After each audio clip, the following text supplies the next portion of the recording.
This is Haymaker Combat Sports. Hear it here, coming straight from the source.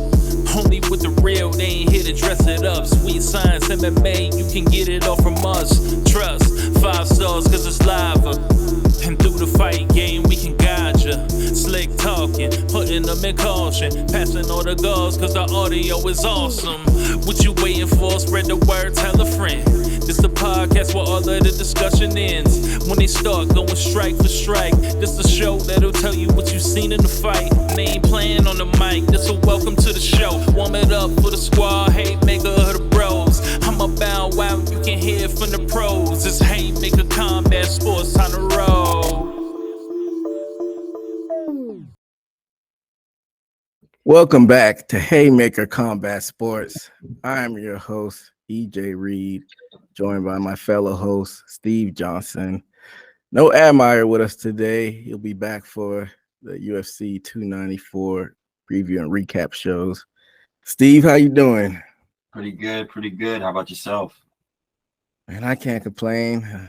Mondays always kind of drag a little bit. Started a work week, but I survived. Yeah. So we've been doing this show for about 6 months now. So for any new listeners that are just discovering this, we do 2 live shows a month for the UFC preview and recap shows. But we also like to throw out some bonus episodes for the bigger UFC fight night cards, the bigger boxing cards, and also the bigger Bellator cards. So this is why we're here today. But before we get into the main card from this past weekend and the prelims and whatnot, there was a story last week that we forgot to talk about. We talked about it before when it happened. UFC finally officially merged with the WWE Endeavor, and WWE merged together. They made it official last Tuesday. And there's a few stories behind that and a few sound bites from different high up people in positions in the company. One from Lawrence Epstein, who is the UFC vice president. He had a quote to the media. He said, they want to get this where we want to get is where every UFC fan is a WWE fan and every WWE fan is a UFC fan. He told like the ESPN. Then they asked Dana White at the Contender Series press conference about this quote. And Dana White said, it's one of the dumbest statements of all time. Yeah, I don't know why he said that. I don't even know what to say to that. Then there's no room. He said, no, there's some crossover. Some people like WWE, some people like UFC, some people like both. I don't think there's ever going to be a day where we turn every UFC fan to a WWE fan or the WWE fan to UFC fan. So I definitely see it.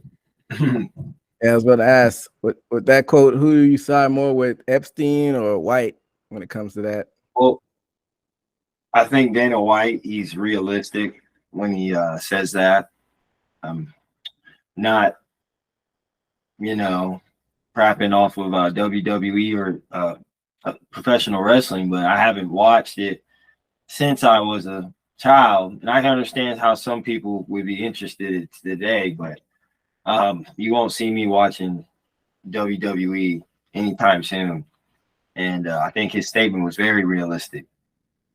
And it could be vice versa for somebody, trying to get interested in UFC. It just might not be for them. So I get it's a big business, so I get the standpoint that Epstein was coming from, that they want some big synergy between both companies, but both fan bases have pretty hardcore fans, and I don't think you're gonna get somebody who's big into UFC to automatically like WWE. They have some type of similarities in some aspects as far as like people talking trash and stuff like that, but that's probably where it ends. UFC is a real life combat sports where people are actually getting hurt, and WWE is scripted entertainment. I mean, not to take away from any of the performers, because they really get hurt. The only thing that's scripted is the finishes. They're actually taking those bumps and whatnot, but it's kind of hard to compare the two sports. But also Nick Khan, I don't want to misquote him, but I'm pretty sure I saw this from Nick Khan. He says that he could see in the future that they make it one big weekend where like they do like a TV recording for SmackDown on a Friday and UFC pay-per-view on Saturday, and then the WWE pay-per-view on Sunday in the same city. So what do you think about that possibility? Maybe so. Possibly. And you said how often, as far as like that schedule?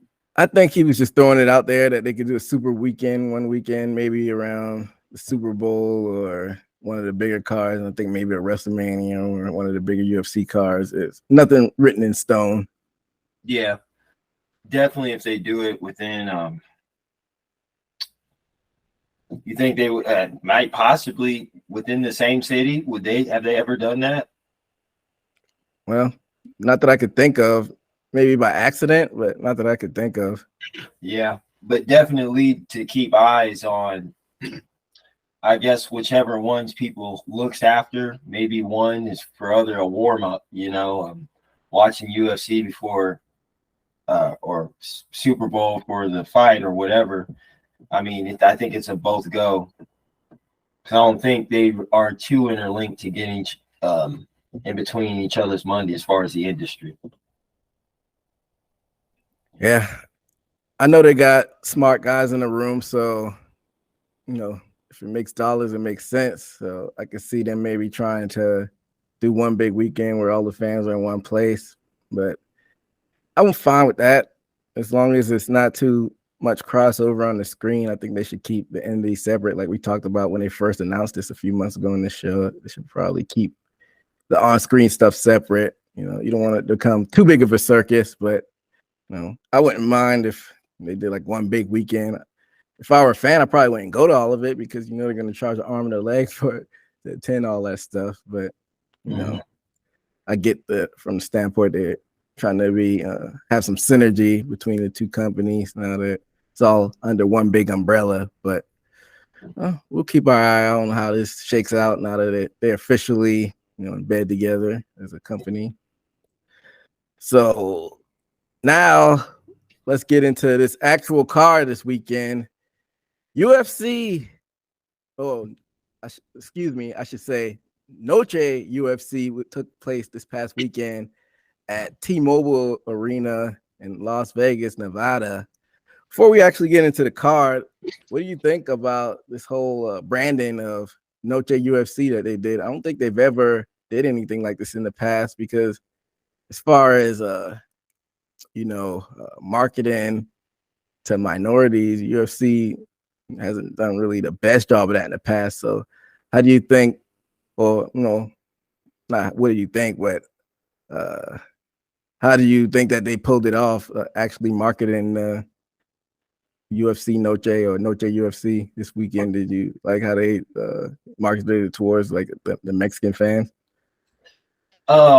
Definitely they did. And I didn't even recognize they were marketing that until I started watching it on Saturday. I'm like, Mexican independence, I guess, from Spain.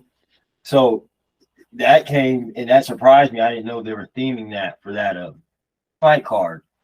So I'm pretty sure that got them extra, views and publicity. Like you say, they normally don't. Yeah, like I said, it came from a surprise with me. But like I said, maybe that also leads to the controversy what happened later on that night too. Yeah, we'll get into that later. What do you think about them throwing Brandon Moreno on commentary for a little bit? I must have missed his commentary, but I didn't know they put him on there. I want to say he was on the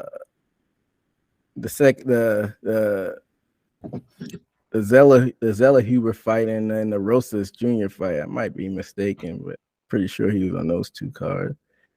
When I start catching the fights, it was Lupe Godinez and Elise Reed. Oh, so you Yeah. did catch some of this. You did catch some of the prelim. Mm-hmm. I want to say they threw him right on there on the main card. Maybe you just wasn't paying attention to it. Mm. He did pretty decent. That's I wouldn't be able to, because English is his second language and he's fluent. But I wouldn't be able to, if I like Spanish was my second language and I was able to learn it. I don't know if I'd be poised enough to go in commentary and do a pretty good job. Yeah. He stuttered a little bit, but it wasn't like horrible. He was able to, put his knowledge into the fights and have some good commentary. So wasn't mad at it. And I can see how that can be a make and break for a foreign fighter, because speaking English just connects you to so many more fans. Yeah, when you and I come want to America. What was that? When you come to America, as far as yeah. the American market.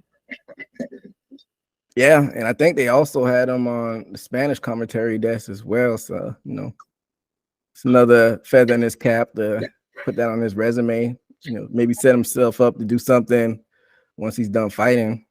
Mm-hmm. So, like that aspect of it.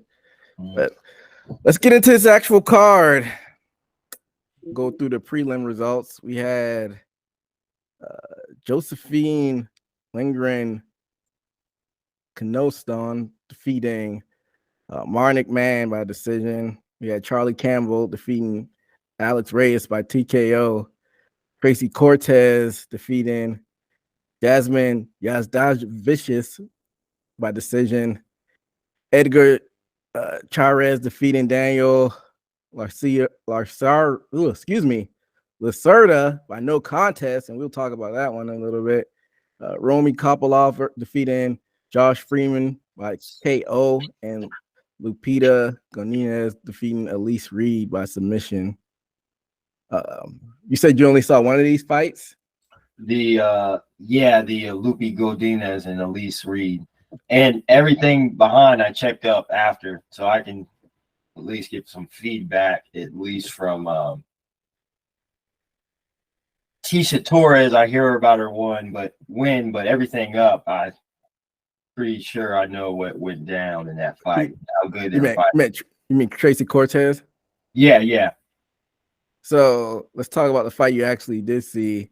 That was a pretty impressive win by Lupita. She showed that she can mix it up some. She has a good stand-up, and she got that nasty takedown that got Daniel Cormier out of his seat. And then she finished with that submission. What were your thoughts on that performance? She was very dominant from what I remember. She was just tearing her up, chain wrestling, if I remember it, taking the heat to her, and didn't really ease up. I think it was a very dominant performance and sets her up to step up on competition. I think it was too easy. Yeah, I was definitely impressed by it. So we'll see how she does moving forward. I think they'll probably throw some higher competition to her. But let's talk about some of the other fights that you may have not seen or you went back and checked on. Tracy Cortez defeating Yasmin Yazdavicius by decision. Tracy Cortez, she was a fan favorite in there. I thought it was a pretty intriguing fight. Cortez showed a little bit of dog in himself with that stand-up she was doing, and it was a back and forth, war. I think Cortez was able to secure the win in that third round because I think it was tied going into that third round. But what were your thoughts on that fight? That's basically when I saw the highlights is what I saw. Like you said, Cortez is one of the more popular fighters. Her stand-up from their competition was looking pretty nice, and seems like she added some more work on her striking. And like you said, that third round, I think won her the fight to me. I don't have the rankings in front of me, but I want to say Cortez was top 15, if I'm not mistaken. Because I'm trying to think where they should go with her next. off the top of your head, what you think they should put her up against next? And I don't think she grazed top 10 at all, has she? Yeah, I don't know if she's hit the top 10 yet. I don't know if they came out with the new rankings. Because for some reason, well, at least to me, she's a popular fighter, at least to have some radar. Whether it's who she was talking to or whatever, for some reason, I don't know if I can't remember if she had a high profile fight. She's just been on the radar as far as like UFC, promoting her, I guess. So it's been a while since she's fought, but I'm looking at the rankings now. She wasn't ranked. For some reason, I thought she was ranked. So I guess not. So maybe they'll finally throw her up against a top 15 fighter because she's undefeated. So and she's marketable, And that's why I think her now that you said that, is her popularity is that because she is you said undefeated. Yeah, she's undefeated. Yeah, so that's a big reason because every time she goes in a fight, they promote her as that. So I think she could be. Oh, I'm mistaken. She's lost one. She's undefeated in the UFC. She's lost one. She lost an Invicta fight. So my bad on that. Yeah, that's probably her promotion. Her promotional boost is she hasn't lost in the UFC. And I think it's her time. She hasn't been losing the UFC. She's 15. I think she can step up to number 10 or something right below it, 11. Yeah, throw her on the deep end. See if she can swim. But I was impressed. She showed heart in that fight. So let's talk about this other fight on this card. Edgar Carez defeating Daniel Lacerda. No contest. I don't know if you saw the highlights from this, but Edgar had him in a standing guillotine.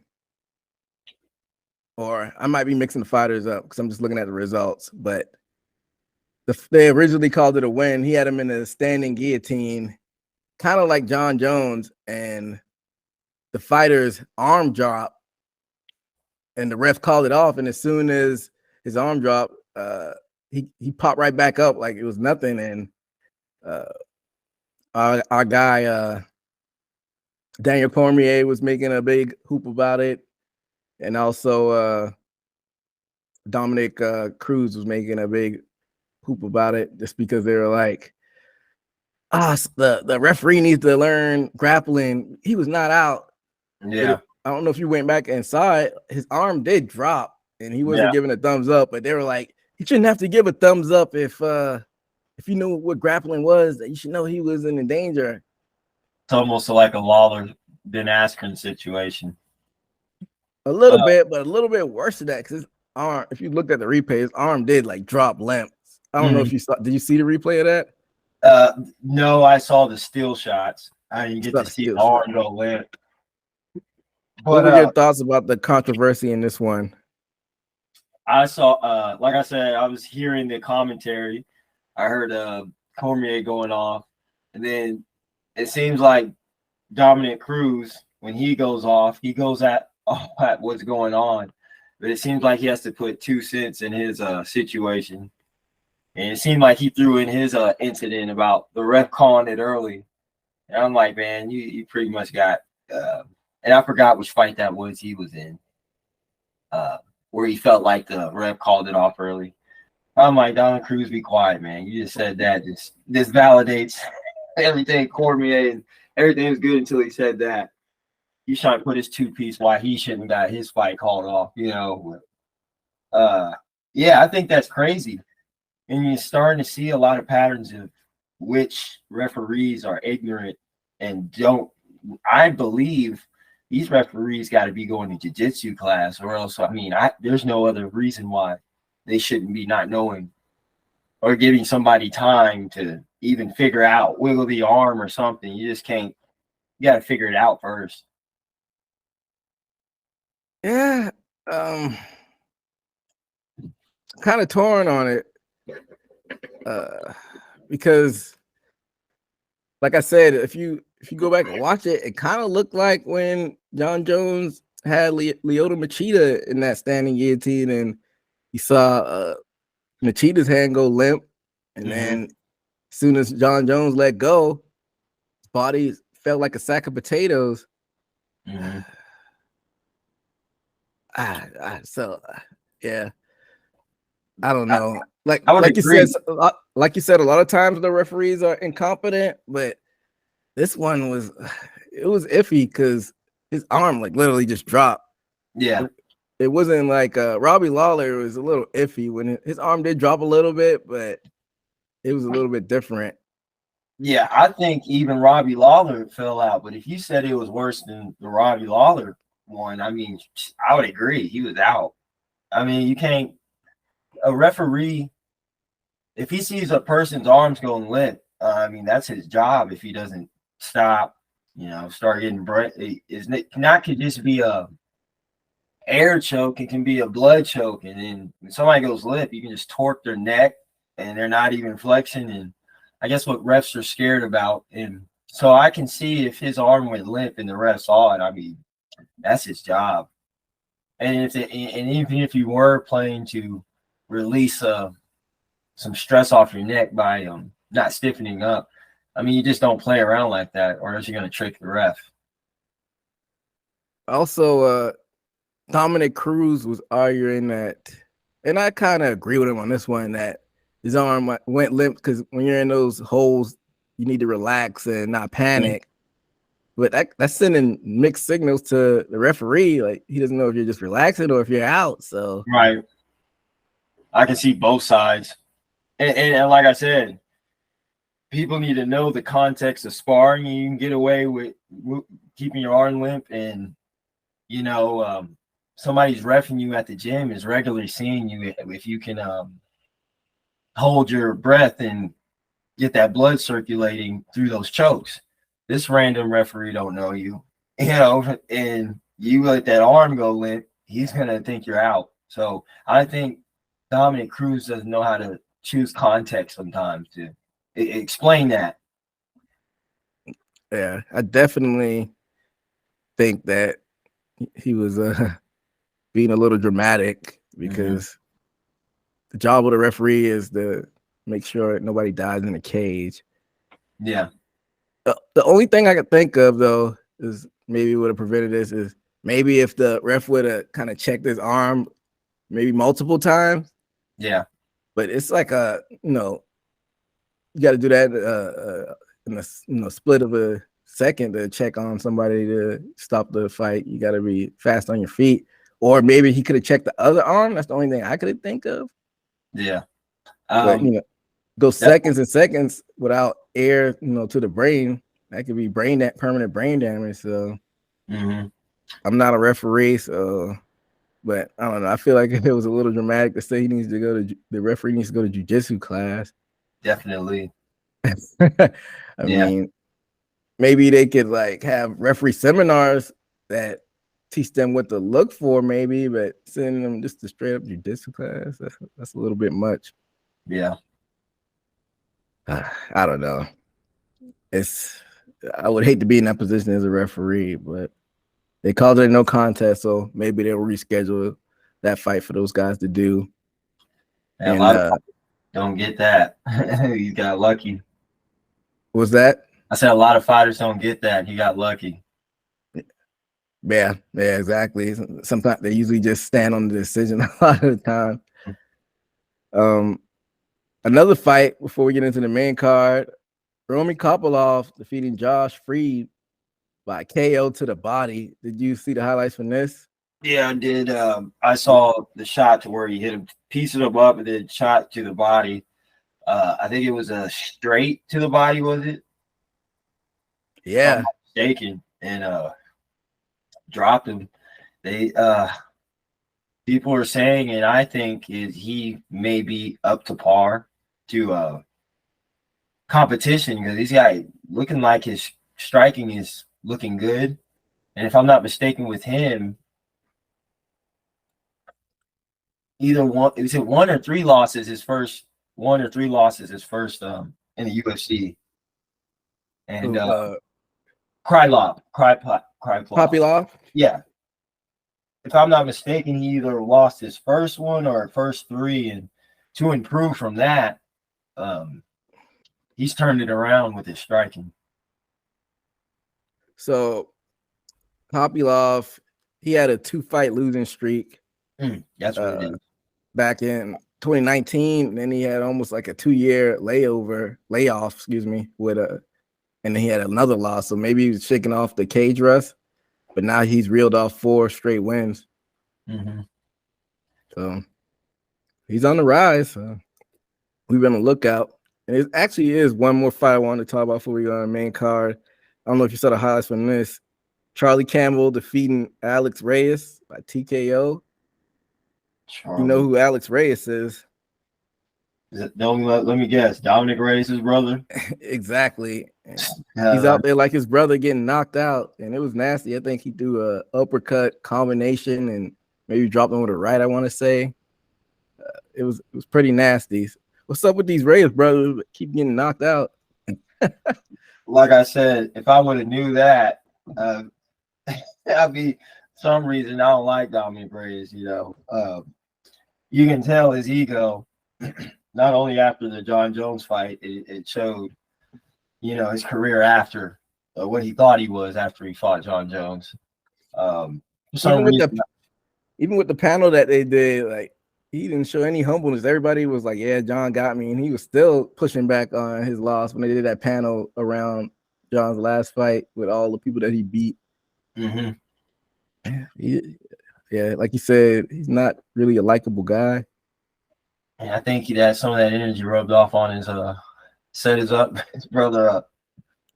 Probably not too bad. They're probably with the same camp. Maybe they need to do a huge overhaul in their training camp. If this is the results they keep getting. Does he fight money back? Is he? How tall is he? What weight class? Lightweight. Smaller. Yeah, that's crazy. They're that much smaller than their brothers. Lightweight and a light heavyweight. Hell yeah! Like skipped over a gene or something. It happens like that. I think I want to say Michael Jordan was 6'6" and his brother was like 5'9" or something like that. So that happens sometimes. Yeah, genes are weird. He can't mistake his face though. I can definitely tell. Yeah. I thought that was a little funny that his brother got knocked out too. But let's talk about this main card. Curtain jerker, this one. Kyle Nelson defeating Fernando Padilla by decision, unanimous decision. So Padilla came out throwing kicks, but Nelson was throwing some nasty calf kicks of his own. Later on in the round, Padilla got in that tie clinch and started raining punches and elbows, and he looked pretty fast. And round 2, Nelson cracked him with that right hook and that high kick and another right hook. I thought Nelson was finally able to find his range in that second round. And then in round 3, neither fighter did much to make a statement. Nelson got that brief takedown towards the end of the round, but really didn't do anything with it. But it was enough to secure him to win. So what were your thoughts on this fight? It was all right. It was lacking for me, but for what it was a good competition. I felt that Kyle Nelson won. He did good striking. He was strategic, moving around, popping him with the jab, like you said, leg kicks of his own, and saw him start turning it up with those leg kicks, and some of them coming inches from his face, and right by his nose. But he started tagging him with that, whether I think he was blocking him too. And I think this was more the flashier person to just earn points. And like you said, that takedown, close the deal. Definitely. Yeah, I mean, the fight was what it was. Not too exciting, but it wasn't like a complete snore fest or anything like that. Next fight, we had Daniel Zellhuber defeating Christos Gigos by submission.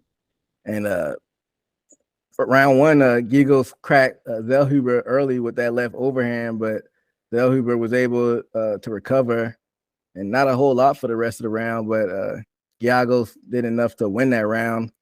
And round 2, they were feeling each other out at first, but then Zellhuber cracked them with that right hand and then subbed them with that anaconda choke. An impressive sub. What were your thoughts on this fight? This fight I have missing time on.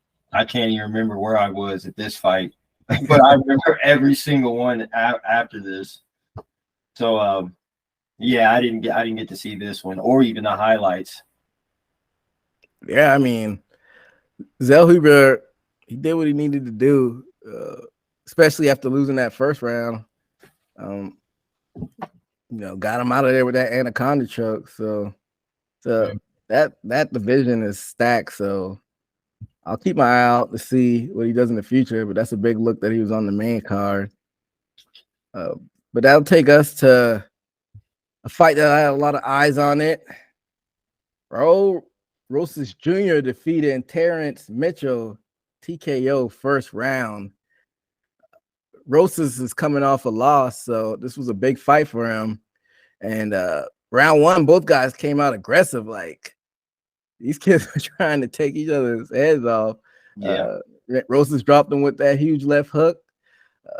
Mitchell went stiff for a second, but then Rosas hopped up on him and finished him off with some ground and pound. And it's a very quick fight. What were your thoughts on it? I was just figuring out a pattern, just going up, except for one fighter. What was it? Fernando Padilla. Something about Mexicans fighting in their own country, man. they seems like the heat turns up and they don't want to lose in their own country. So I'm seeing a pattern. Almost all of them won except Fernando. He had it. Roses had a hell of a fight. Came in there. Yeah, I guess it's they're in Las Vegas, but that's pretty close to Mexico. Yeah, that's what I meant. Mexican Independence Day. It was a theme that yeah, and it had all Mexican fighters. That's what I meant. The energy was there for them, and they didn't want to lose. And for young, he is, and I'm pretty sure for an older guy, and it can be egotistical for us to drop our ego on this, but nobody wants to lose to a younger person. And I'm pretty sure Terrence was out there. Mitchell didn't want to lose, and like I said, he made it look easy, made it seem like he's learned from his mistakes, and maybe he might learn something because it's been a minute since he fought. Patched up some things to actually be thrown into test this competition a little bit. Definitely. I don't know how I would feel if I'm a grown man, because I want to say they put him against a 30-year-old. I can't remember how old this Terrence Mitchell guy is. I think he's in his 20s, but I don't know how I feel if I'm a 30-year-old grown man with kids and they try to put me up against a teenager. I might feel a little disrespected. I don't know. What do you think about that? A little bit. Just a little bit. But as a person, I guess they say in MMA there's levels to it. You can look at it and then go up against them and say, dang, I see why. He might be slick, clever, move, good senses. And I think this kid is doing that to these older men. So what do you think the ceiling is for Rosas Jr.? Like I said, he came off that loss and he rebounded well. He was able to show that he could bounce back from a loss. So what do you think they go with him next? I'd like to know where he would be ranked. Ranking. I would say, depending on where his ranking is, I definitely think he needs to step up in competition, even though he had his last loss. I think his last loss was from his own arrogance of just being young. I think he learned his lesson and knew he was rising to the top and just had a little bit of setback from that one loss. I think he's focused now. I really think so, since that his fight he just fought. I would like to see him probably put him against people a little closer to his age.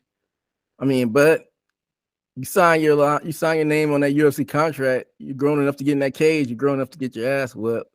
But if UFC were smart, They would bring him along, a little bit slow. He's only 18. I want to say he's about to turn 19. So there's no rush to rush him against stiffer competition.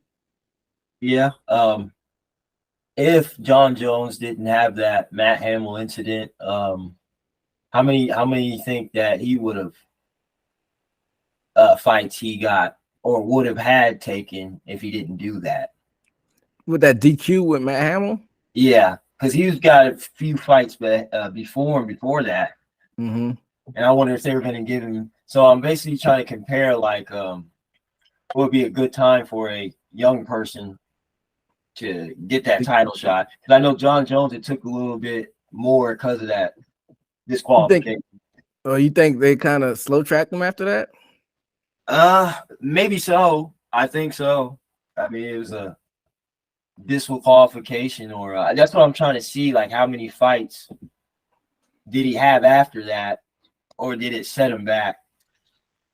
That's a good question, because anybody with eyes who saw that fight saw that John Jones beat up Matt Hamill for all that fight, and stupid 12-6 elbow rule was the only reason why he didn't. But I don't know if that set him back. I'd have to take a look to see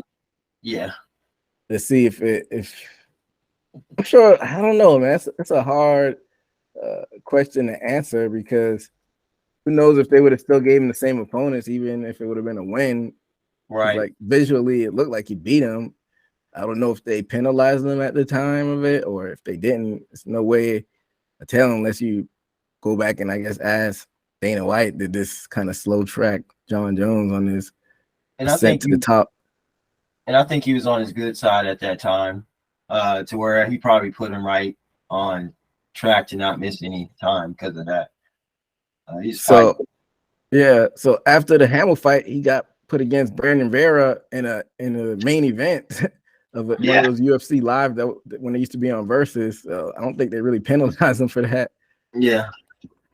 And then he faced the Janitor in another main event for a fight night card, the UFC live, against the Janitor, then Bader, and then the title. So it was 3 fights after Hamill and then the title. So, but Jones was a little bit older too. He didn't get his title shot until he's 23. This kid Rosas is 18. And probably the last time we saw a high-ranking fighter that actually, turned out to what we thought he was going to be, who was that young, probably was, I might be mistaken, there might be some fighters in between, but probably Vitor Belfort. Wasn't he 19 going in the UFC? I think so, yeah. And you had Sage Northcutt, but he was a flop. Definitely. And I know we're speaking of UFC, but Vitor, he was fighting before that too, wasn't he? I want to say so, yeah. He's probably fighting before he was 18 over there in Brazil. And I think this is Rose's first time in any was he just camping and learning, or did he do amateur fights? Pretty sure he did amateur fights. I want to say he's been fighting since he was something young, like 8, 9, or 10, something really young. He's been training MMA his whole life. One of those kids that just learned MMA. The days of people coming up from one discipline are waning. Yeah. Now you're gonna start seeing these kids who start training MMA from the get-go. So yeah, that possibly couldn't happen until the probably mid 2000. Kids born in the 2000s, maybe 2005s. Yeah, those are the person that born into indoctrination. It's all mixed now when you go to a fighting camp or MMA. Yeah, I want to say this kid's born in 2004, so it's crazy to think about. It's making me feel old. Yeah, exactly. But like I said, they probably should have him face more age-appropriate fighters and no rush, because we saw what happens when you try to rush one of these kids. We just talked about Sage Northcutt. I think that messed him all the way up, and in the UFC at such a young age. And then he went to one championship and got messed up, like his whole stuff broken by Cosmo. hit him with a mean right when he was shuffling. When he was shuffling in the same way as that right, and just broke his orbital bone. It was nasty, and I think he had like 2 or 3 years off after that. So, oh yeah, I think he's just now starting to compete again. Yeah. So, that's a story that UFC should learn from, and don't make that same mistake with this Rosas kid if they think he really is their future. Mm-hmm. And we don't even know if this kid might naturally go up weight because he still hasn't gotten his man body yet. He's only 18. He might not even end up a bantamweight in the future. He might end up flyweight, lightweight. Excuse me, not flyweight. Flyweight is 125. Featherweight, lightweight. Who knows? He might even bulk up to welterweight size. Right. Yeah, people gotta remember when how it was, 18, and then all of a sudden just everything changes. Your body blows up, start getting to that 20-year-old strength, and that can happen overnight. So I agree with you. Yeah, well, we'll keep an eye out on this kid to see what he does in the future. And that takes us to the co-main event. We had Jack Della Maddalena versus defeating Kevin Holland by split decision.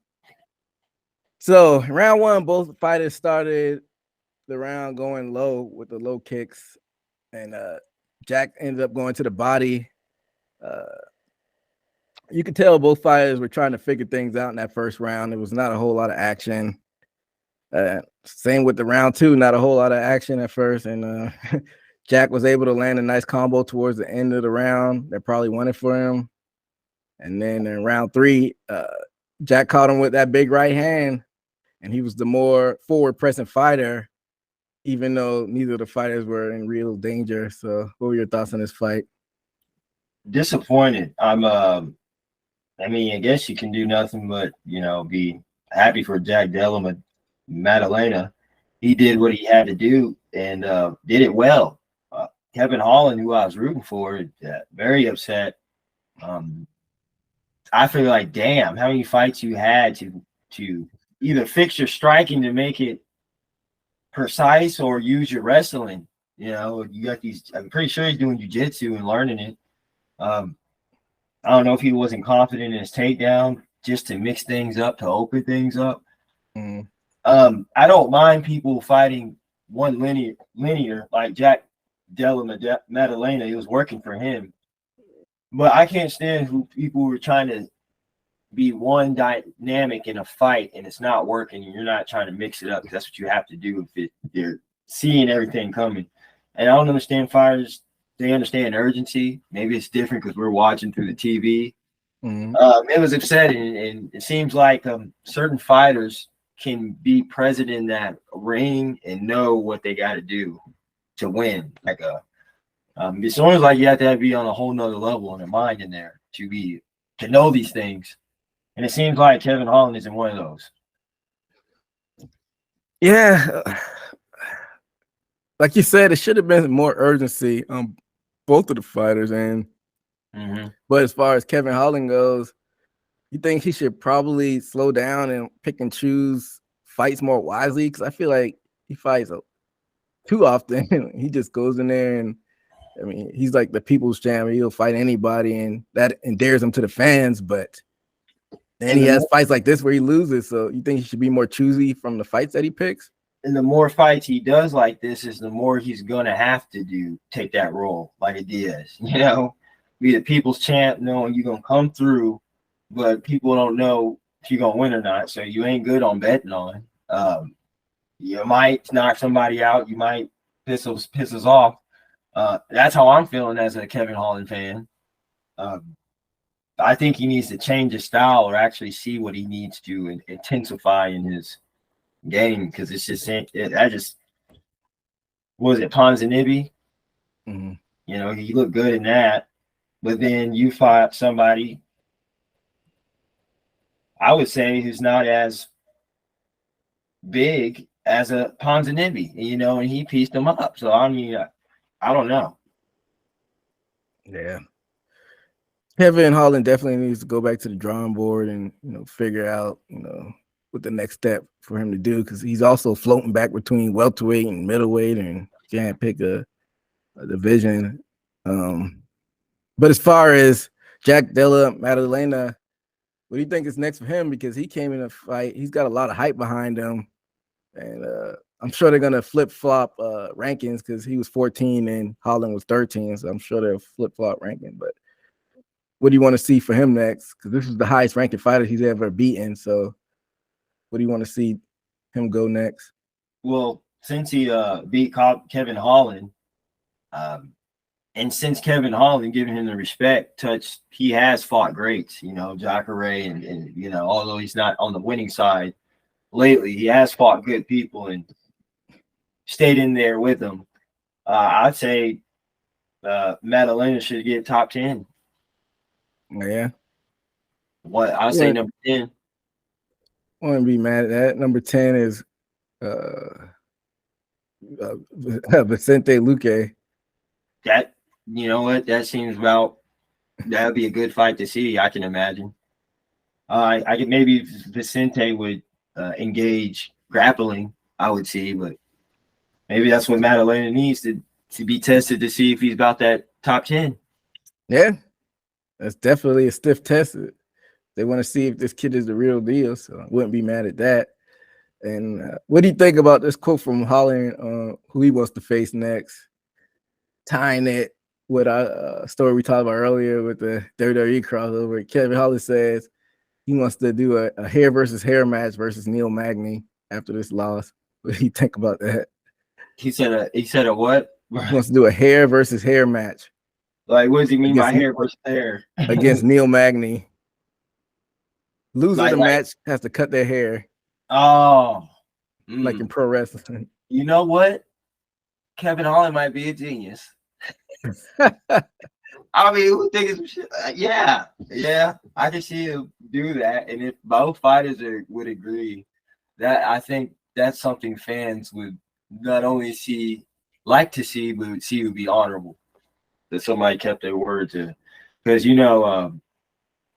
it's me, in my opinion, a black man grew his hair out, and you betting somebody's not losing if they want their hair. It takes too long to grow his hair out. So that would be a good fight. And I know both their hair is long at this point. I know he's joking, but yeah. That'd be ridiculous if they had a hair versus hair match. What will be next? They do a loser leaves town match. Yeah. That's funny. I like that he's trying to bring some entertainment aspect, but I highly doubt they actually do that. Maybe they do wager that on the side that make people watch the fight. But I mean, if you would do it, Kevin Holland wouldn't end it there. He would probably flame him on what is it, Twitter now or Instagram? X. It would be hilarious. So that'd be funny. Yeah, we'll keep an eye on for both fights in the future. But let's get into this main event everybody seems to be talking about, especially the fallout from it. We had the champion, Alexa Grassos, versus Valentina Shevchenko with a split draw. Before we get into that, let's talk about the actual fight. In round one, Valentina came out aggressive and was throwing with ill intent. Valentina was the more aggressive fighter and got that body lock takedown on Grasso towards the end of the round. Grasso got back up and showed hard, but Valentina definitely run that round, in my opinion. And then round two, Grasso dropped her with that right hand and got some nasty shots on the inside with that dirty boxing. And Valentina recovered and got the takedown, but didn't do much with it. And Grasso got nasty shots from on the bottom with that nasty up kick too in that round. And then in round three, Valentina won that round, I think, in round three by grappling. Got a mountain guillotine that was deep, but Grasso was able to survive it. She showed heart. And but she pretty much controlled Grasso for the rest of that round. And round four was an interesting round. Grasso got some nice Muay Thai with some of those knees. And then Valentina was able to make it a close round with that takedown. But Grasso, I think those knees were enough to get her that round, in my opinion. And I'm always confused with the rules because he had one of those hands down, but I guess in Vegas you could have one hand down and still do the knees. So, but she was tearing up with those knees. And then in round 5, Valentina was able to control a lot of the round with that jab, but then Grasso was able to get that takedown and got some good shots from that takedown and was threatening to tap her out with that sub. But Valentina was able to survive that. And that ended up in a split draw. What were your thoughts of this fight? Amazing fight. Horrible judging that ruined the amazing fight. Okay, so I guess we'll get it right into it. Let's talk about this judging because that was the controversy. So Mike Bell had it 3 rounds for Valentina. He had round 1, round 3, round 4 for Valentina. And before we get into Mike Bell, because I didn't finish off reading off his result. He didn't have it for Valentina. He's the judge that had the draw. Let's get into Sal D'Amato's scorecard first. He had it for Valentina round 1, round 3, and round 4. He gave her a 10. And then Junakiro Camillo, he had it for Grasso winning round 2, round 4, and round 5. And now let's go back to Mike Bell. He had Valentina winning round 1, round 3, round 4. And Mike Bell had Grasso winning round 2 and round 5, but he called round 5 a 10-8 round. So that's where the draw comes in. So I guess what were your overall thoughts on the judging? It's so crazy that 5 was a 10-8 round, and I'm assuming for Grasso's grappling at the end or whatever. I'm wondering why I'm just thinking because Valentina, right? She did the same thing 3 and didn't give her a 10-8. Mm-hmm. That was my inconsistency right there. And maybe the other ones be debatable. Some of the judges gave pretty much around the 10-9, 9-10. I have to look exactly which judge to see if it was in the parameters of like, what are you thinking that Valentina won? But they were pretty much in the right parameters of the fight. That Mike Bell, wow. Yeah. And I don't see where that 10-8 round comes from because, like you said, by the way they've been scoring fights lately, you could say that was a 10-8 round just because they say if you're close to finishing a fighter, it's a 10-8 round. But then you got to give that to Valentina, like you said, for the third round, they even that out. So yeah, I don't think it was a 10-8 round. Personally, it should have been a 10-9 round. But personally, I did have the fight for Grasso because it seems like the round that the judges didn't agree about was the 4th round. But I thought those knees did it for Grasso. I don't know who you thought won the fight. Man, very close. I could say both. But one that I was thinking probably in the moment, Valentina. She damaged her, was hurting her, and then she knocked Valentina down. But I felt like she was getting the better chops, the stinging jabs, just knocking her head back. And I feel like she wasn't doing the same.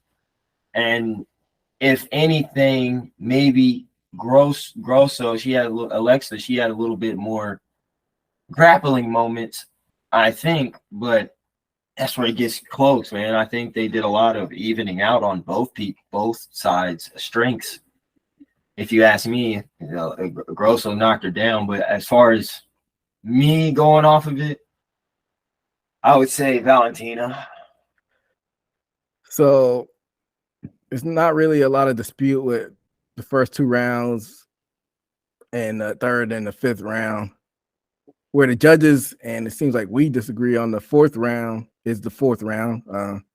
What do you think Shevchenko did to win that 4th round, in your opinion? Because, like I said, I thought Grasso won it because of those knees, but what made you think Shevchenko won that round with this 10-point must system?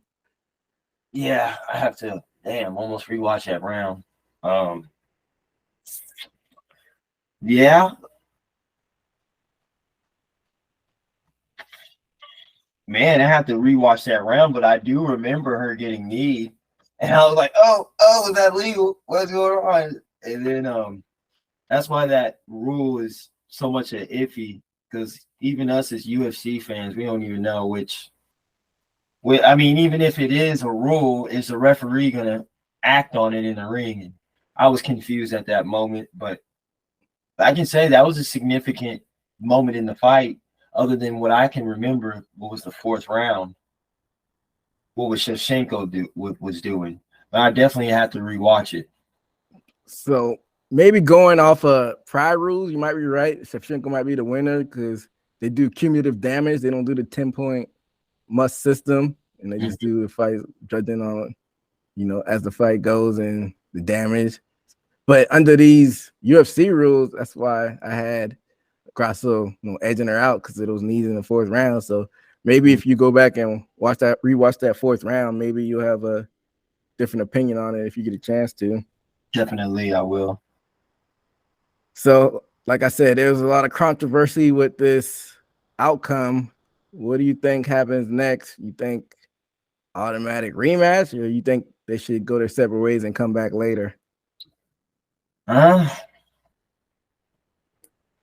It depends if Grosso would allow it. I guess I wouldn't mind it because I think it was excitement from the last week's card. I definitely think that it gave me a little bit more exciting of what I expected, because I was under expected the heat that Valentina and Grosso and was going to bring compared to the main event, so to speak. So, I wouldn't mind seeing it, but I don't. Grosso has not. She only a few people she hasn't fought. I mean, coming up, she beat them all. They got some contenders that she hasn't fought yet, and we may have talked about these fighters in a different show. She hadn't the top three in that division. They got this. I don't know why that's the pound for pound ranking. I'm like, this can't be right. They had and now I'm thinking about it. It's correct. Something that I said earlier. I was looking at the women's pound for pound. Tracy Cortez is ranked. She's ranked number 14. So for any fact checkers, they try to get back on me on that. I was looking at the pound for pound women's ranking. Tracy Cortez is number 14 in that flyweight division. So he hadn't faced. Number 2 is Erin Blanchfield, and we know the hype around her. Grasso hasn't faced her yet. And also Manon Farrat. She just fought Rose Namajunas a couple weekends ago as well. She's number 2. So I don't know. Would you be interested in Grasso fighting those if they don't do the immediate rematch? Well, but if she fights Blanchfield, that's going to be pretty much a ground game or a stalemate. And then Farrat, from what I remember, that was that lackluster fight too with Namajunas. It was okay. It was okay. Didn't blow my socks off. Yeah, maybe I don't know if I've been paying attention how long they've been sitting out since each fight, but maybe it may be a little bit of sit out to see what these females do to even maybe fathom a rematch with Grasso, because they're up and coming, but I haven't seen any good significant wins or remember anybody they fought that significant on that weight in that weight class. So you said you wouldn't mind seeing her against Blanchfield or Farrat, or preference one over the other? I wouldn't mind. But to me, and you got to give the fighter the fight, but I know also they're trying to, so to speak, they're trying to manage which ones makes more money or not. so to speak. So I don't know what they would do. I wouldn't mind a rematch, but then again, too, it's a business. They might be tired of seeing that. It might try with these up and coming fighters. Yeah, it being a draw makes it a little bit of a sticky situation because they're probably going to give Izzy a rematch, but that's a little bit different because he was the champion.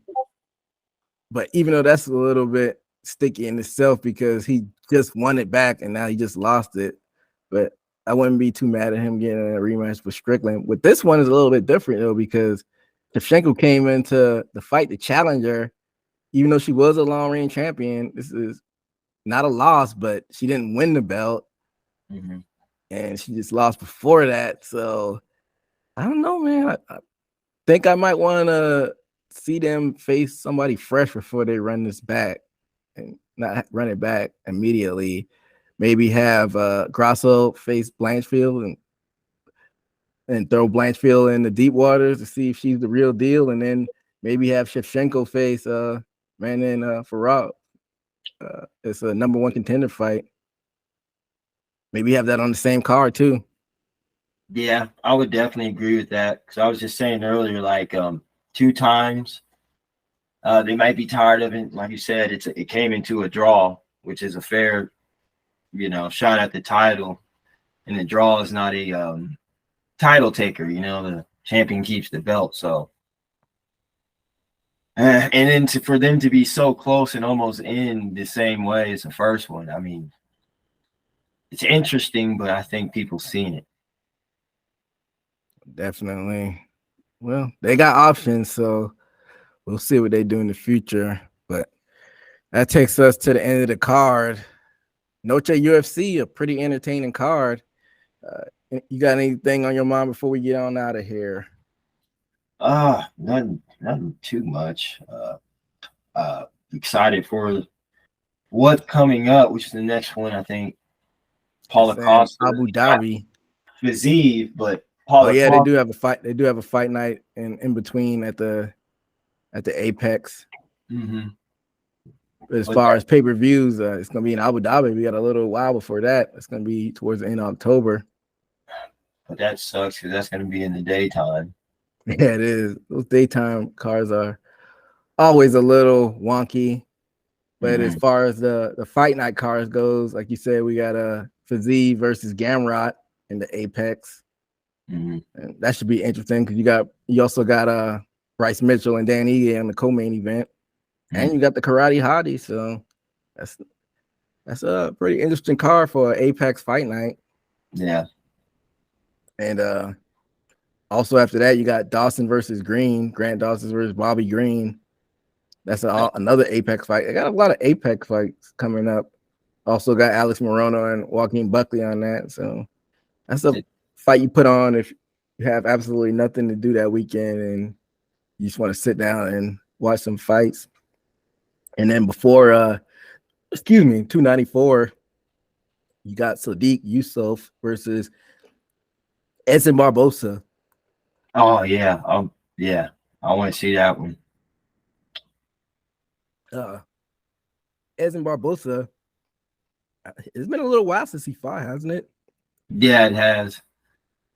I've seen his update photos. He's looking very in shape. And I think he dropped down to that featherweight. Is it a featherweight fight? He's been a featherweight for a while. I said he didn't fight a while. I said he hasn't fought in a while. Now I was at his fight that he fought. He just fought in April, actually. He KO'd Billy Quarantino. That was in Kansas City, the fight I went to. So silly me. But before that, he took a year off. So that's probably what I was thinking about.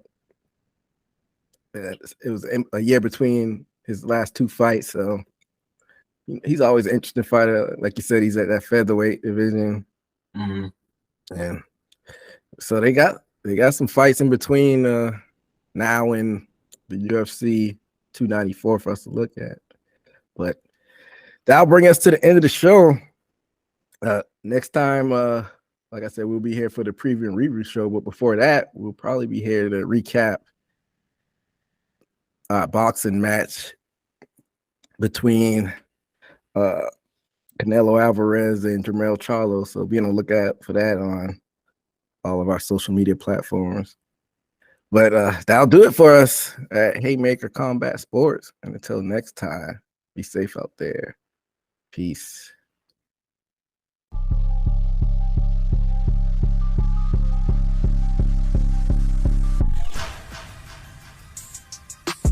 Hit the takedown, ground and pound. That was from the top. Heel hooking, no more plot to leave you in the night.